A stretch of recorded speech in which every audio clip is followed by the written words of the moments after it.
sahabat yang ada di manapun berada di sosial media, khususnya teman-teman warga Sekapuk yang luar biasa.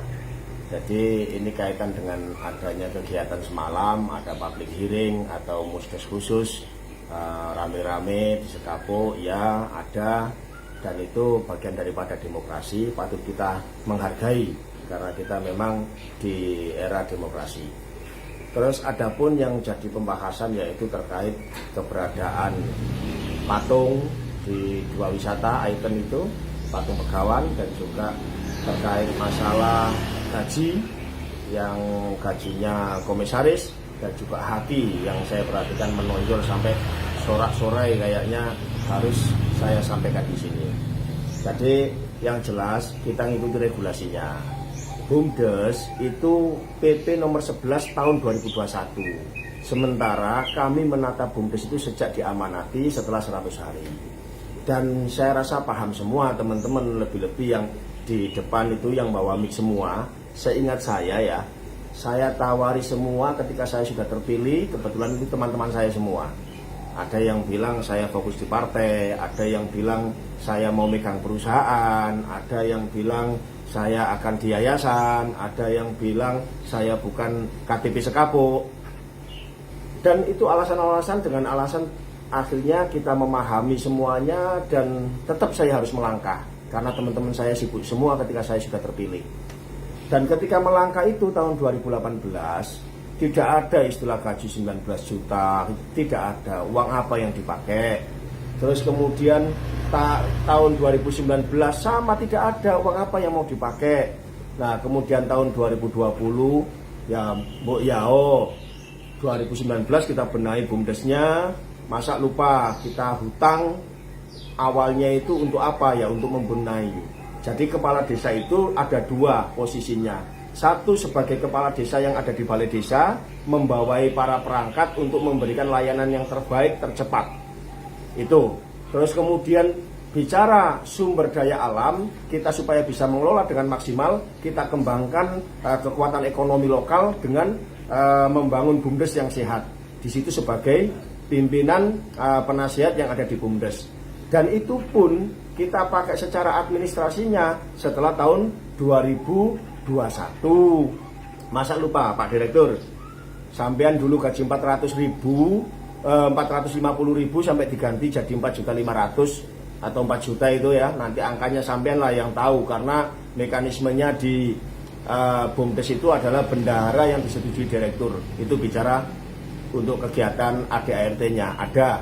Terus kemudian diruntut kembali kalau bicara terkait masalah gaji 19.500.000. Masa lupa Pak Dir, bagaimana tahun 2020 kita semua ad hoc, dalam artian sementara karena mengingat SDM-nya sulit. Kan yang hebat-hebat itu kita tanya semua, tidak ada yang mau. Nah 2019 itu posisinya kita baru membangun Setigi. 2020 sampean direktur dan jabat di Setigi, saya kepala desa dan jabat direkturnya, manajernya Setigi. Pak Sekdes menjabat Sekdes sekaligus menjadi kepala bagian keuangan di Setigi, dan juga para kasih sudah pernah saya sampaikan itu hari. Terus kemudian ketika ada yang mengaitkan uang Setigi dipegang Bu Kades, apa benar atau hoax gini, ya sampaikanlah ceritanya itu bagaimana. Ketika kepala bagian keuangan Pak Sekdes itu sakit kena COVID-19, itu semua uang itu diambil oleh BUMDes, saudara direktur dan HRD. Setelah itu baru ada terkait Pak Dir sendiri, kesehatannya juga kena COVID waktu itu. Sementara pembangunan KPI terus kita lakukan pembangunan. Dan yang kita sepakati di sana waktu itu, ada uang berapa, 20, ada uang 50, harus kita bangunkan dulu dan kita bayar. Kita bangun, kita bayar. Jadi di sini tujuan saya, jangan sampai ada uang mandon, baik di BUMDes maupun di Pemdes. Kita action langsung, jadi jangan sampai tertandon supaya nanti menjadi fitnah. Itu ada di laporannya setiap tanggal 1. Makanya di sana kita selalu bayar sekian sampai totalnya sekian dalam akhir bulan. Terus kemudian ada juga yang semalam itu bendara tidak pernah pegang uang. Ya jangan berhenti di situ, sampaikan tidak pernah pegang uang karena uangnya itu di rekening desa. Di rekening desa, kalau tidak ada keperluannya tidak diambil karena itu dana transfer, bahaya gitu. Dan sekali lagi saya jelaskan di sini, saat saya menjabat 1 periode, hanya 1 kali saya injakan kaki di Bank Jatim Sidayu. Pertama saya jadi kepala desa, memperkenalkan ini bendara saya. Terus kemudian suatu saat kalau ada pengambilan uang, saya akan cukup memberikan surat kuasa. Sampai saya purna dan bendaranya berganti ke Bu Ana, sama, saya tidak pernah menginjakkan kaki di Bank Jatim. Itu kenapa? Untuk menjaga ini. Untuk menjaga tuduhan-tuduhan yang seperti ini. Tolong disampaikan, itu bendara yang seperti itu, supaya clear. Saya kembali lagi ke gaji 19.500.000. Pak Dir, orang yang kita datangkan kemarin itu adalah benar-benar orang yang berpengalaman menjadi direktur di hotel berbintang dan juga berpengalaman di luar Jawa di Bangka Belitung sebagai pimpinan perusahaan. Terus kemudian saya minta dibantu lagi tim ahli untuk keuangan. Iya datang, karena saya sadar jangan sampai ad hoc atau double jabatan itu terus berlanjut. Karena saya optimis Sekapuk ini akan bisa lebih baik ke depan. Sehingga apa? Waktu itu mereka datang, bahkan meskipun bukan mereka, kita diteleponkan kawannya, ada yang siap jadi komisaris dan konsultan. Kalau komisaris profesional minta rumah dan mobil plus 35 juta. Terus konsultan minta rumah plus 25 juta. Apa yang disampaikan waktu itu sama ketua BPD almarhum? Apa yang disampaikan sama perangkat yang mungkin semalam itu lupa atau panik atau takut sampai mereka tidak berani bersuara atau bercerita? Yang jelas ada bahasa, daripada dipegang orang luar, lebih baik Pak Kades sendiri menjadi komisaris. Dari situlah mulai saya menjadi Kades dan komisaris. Tapi di situ ketentuannya sesuai ADART, 3 kali gaji direktur. Dan itu pun kita semuanya sudah mufakat saat itu. Regulasi penggajiannya bagaimana? Ini tolong didengar baik-baik. Regulasi penggajiannya 2021 karena ada tunjangan kinerja, itu posisinya ketika berpatokan dengan gaji pegawai Pemdes. Ketika dapat dana transfer 1 miliar bisa dipertanggungjawabkan dengan baik, maka mereka akan mendapatkan ketentuan gaji 5 juta Kades, 3.800.000 Sekdes, itu dan seterusnya. Akhirnya apa? Disinilah kita mengacunya. Kita mengambilnya dari acuan gaji pegawai negara karena kita sama-sama awam. Saya juga bukan orang ahli di situ, makanya saya menyampaikan kepada semua. Sehingga saat ada tunjangan itu kelipatan. Ketika targetnya gaji komisaris segitu, kita ditargetkan 5 miliar. Kita ditargetkan 3-5 miliar. Itu yang saya ingat. Nah, sempat juga ini saya punya cerita Pak Dir, terlepas diceritakan atau tidak, saudaraku Mas Nafi, sampean juga dulu saya tawari sebagai direktur, bahasanya mau pegang perusahaan. Itu di 100 hari saya jabat. Ketika 2021 saya matur kali jenengan ingat datang ke Setigi sama nyonya, sama putri jenengan, putra atau putri, itu ke Setigi, apa yang saya sampaikan? Sampean dijak noto desa ning gone Bumpes gak gelem. Coba sampean saiki nek gelem, sampean jabat komisaris. Soalnya nek komisaris engko aku mundur. Soalnya direktur wis diisi Pak Asjudi. Saya sampaikan gajinya. Mungkin 10-15 nanti tak komunikasi dengan teman-teman. Nah, saya komunikasikan dengan teman-teman karena pertimbangan jenengan kan hadir, Setigi sudah dibuka. Apa jenengan apa lupa? Cuman targetnya 3-5 miliar untuk pendapatan yang disetorkan ke desa PADES-nya. Sampean jawabnya nanti akan komunikasi dengan keluarga. Berarti tahu sampai waktu itu sudah saya sampaikan kok tahun 2021. Dan kemudian saya sayangkan ketika ada bahasa di balai desa sekelas Pak RW yang hebat-hebat, yang sepuh-sepuh, sampai kok sama Pak Kades tidak berani, RT sama Pak Kades langsung dijawab tidak berani.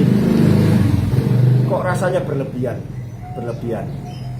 Terus saya ngomong di sini hanya seperti ini karena apa? Semalam saya itu nunggu Pak di luar sampai selesai acaranya. Saya juga ngobrol dengan ya beberapa teman yang di luar sini di teras. Saya tidak ada panggilan. Saya mendekat nanti dianggap saya ini mencoba memprovokasi karena posisinya saya tidak diundang. Karena waktu itu ya jujur saya juga berharap untuk saya bisa ketemu langsung. Saya kangen dengan teman-teman saya yang mengusulkan apa aspirasinya itu. Terus ada lagi nih Pak Ridwan, masa lupa Pak Ridwan, gimana kabarnya? Sampai nih bolak-balik wis diomongi Pak Ridwan. Setigi lo dibangun mulai kapan? Kok sampai nyebut Epen 6 tahun mana dibaleni mana? Loro ati opo sampean? Tak sayangkan lah, masa orang sekapuk tuh sampai nyusun belani aku. Istilahnya bantu bagaimana memperjuangkan, bantu bagaimana saya bisa terpilih. Saya lebih tidak mau awalnya Pak. Terus kemudian sampean ngomongnya kok 6 tahun. 6 tahun bagaimana? Mau setigi tanggal 1 Januari 2020. Oh sama hitung. Itu pun yang jabat direktur etoknya itu saya awalnya, manajernya. Setelah 1 tahun 2021 baru Epen. Itu pun tolong Pak Direktur, sudah minta lo Epen diganti berkali-kali. Sampean belum bisa mencarikan, saya juga belum bisa mencarikan. Tidak ada yang melamar di manajer Setigi. Jadi jangan diputar balik. Terus kemudian cerita itu jangan setengah, akhirnya jadi masalah.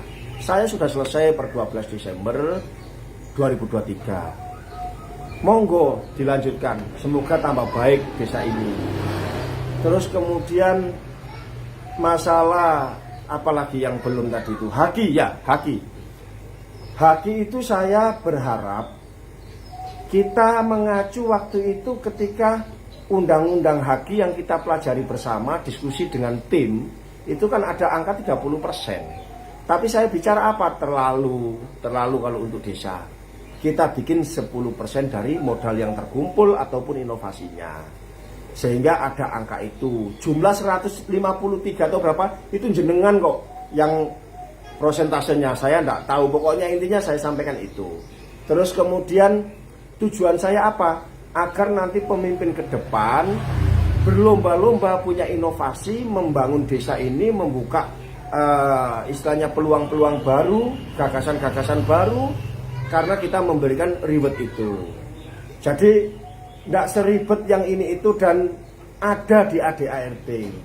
Jadi posisinya waktu itu terus terang, saya juga jujur apa adanya menyampaikan, nanti bisa dikoreksi. Dan saya sepakat dengan yang saya sampaikan itu hari, tolong kita audit. Terakhir kita audit itu 2021. Mungkin cukup 2021 sampai 2023 purna ini. Sekaligus laporan jenengan Pak Dir. Terus kemudian kalau mau diaudit sejak saya menjabat lagi diulang enggak apa-apa. Kan sudah ada pembanding kita. Punya audit 2021, 2020, 2019 itu ada auditnya, nanti tinggal dibandingkan saja.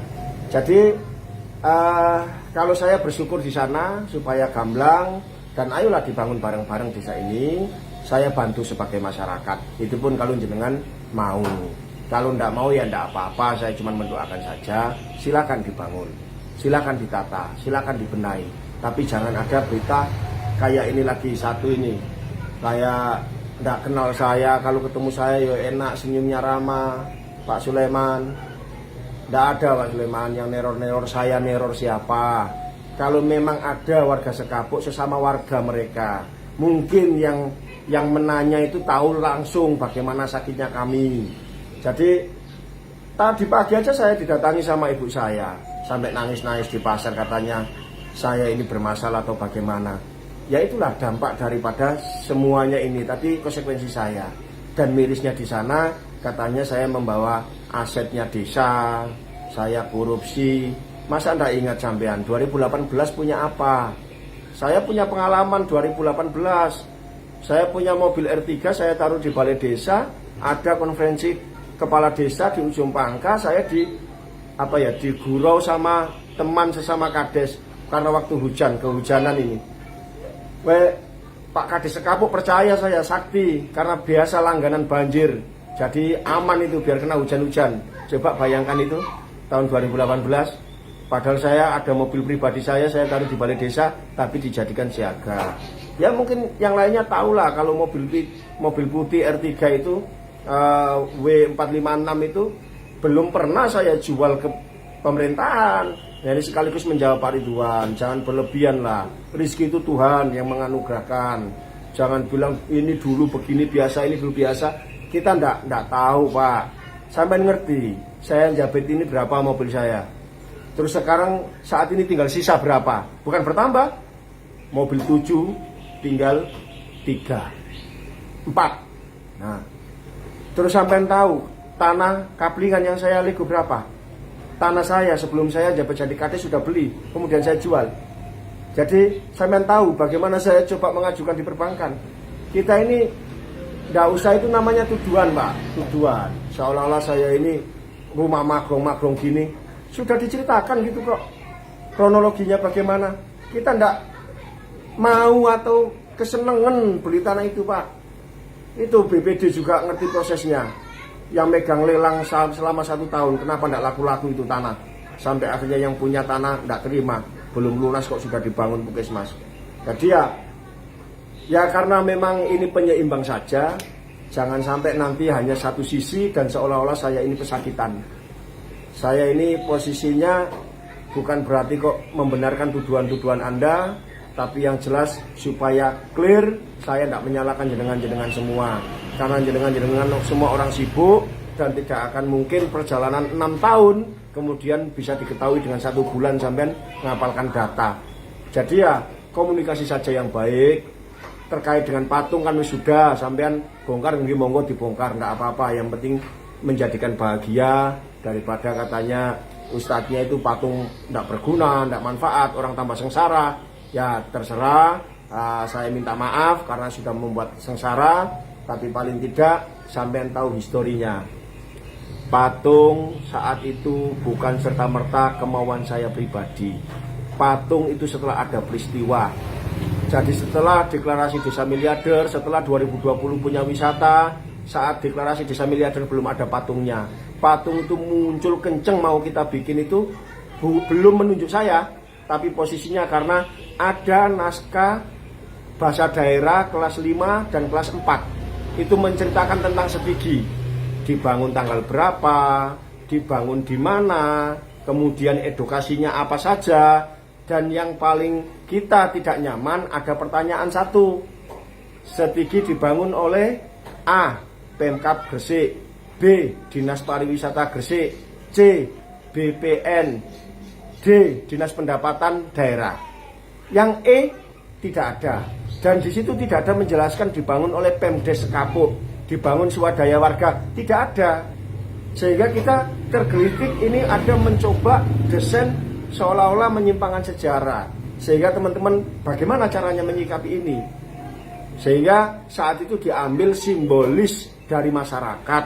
Makanya di situ bukan kades, simbolis masyarakat yang kebetulan sebagai inisiator di situ dan teman-teman yang lain tidak mau dipakai. Terus kenapa tidak bikin 5 gini-gini? Bondo Pak Bondo, biayanya apa? Karena itu tahun-tahun segitu banyak yang kita bangun. Jadi cerita jangan setengah-setengah, tuntaskan saja Pak Dir. Kalau lupa tanya, saya tidak apa-apa. Untuk kebaikan desa kita. Saya berpikir itu bukan untuk generasi saya sering menyampaikan generasi ketiga kita. Jangan sampai kita ini istilahnya tidak bisa memberikan perubahan yang positif. Jadi itu yang bisa saya sampaikan. Mudah-mudahan lancar semuanya dan kita semua tanpa terkecuali terhindar dari fitnah. Kalau saya salah maafkan saya kepada semua warga Sekapuk dan juga sekitarnya dan yang lainnya. Yang jelas saya tidak pernah kok susah ditemui atau lari kemana, tidak. Saya di rumah ya kegiatan bersama keluarga, ya kadang nemui teman, ya ngopi, kemarin juga ngopi, ya seperti biasa, cuman kebetulan belum ketemu sama jenengan mungkin. Jadi itu saja yang bisa saya sampaikan. Selamat di tahun penghujung 2023. Semoga tahun 2024 kita semua bahagia, sejahtera, makmur, sentosa. Terima kasih. Assalamualaikum warahmatullahi wabarakatuh.